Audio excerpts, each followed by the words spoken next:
Ha? Ayan mo sila, natutulog pa sila doon. Bakit? Kukunin ko na sila? Ha?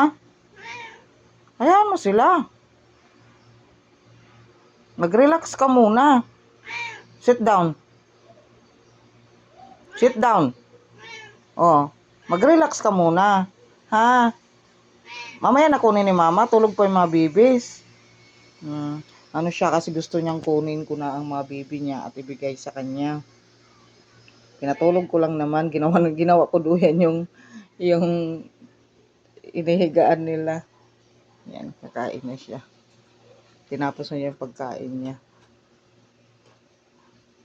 Nagko-complain siya sa akin. Sunod siya ng sunod sa akin kasi mga bibi niya kunin ko daw. Hindi ko kinukuha kasi sabi ko natutulog pa kasi sila. Uy, ayun guys, so, ginawan ko ng duyan. Ayun siya, kain na naman siya. Tinapos niya yung pagkain niya. Ayan. Wala siyang magawa. Dinuyan ko kasi yung mga anak niya.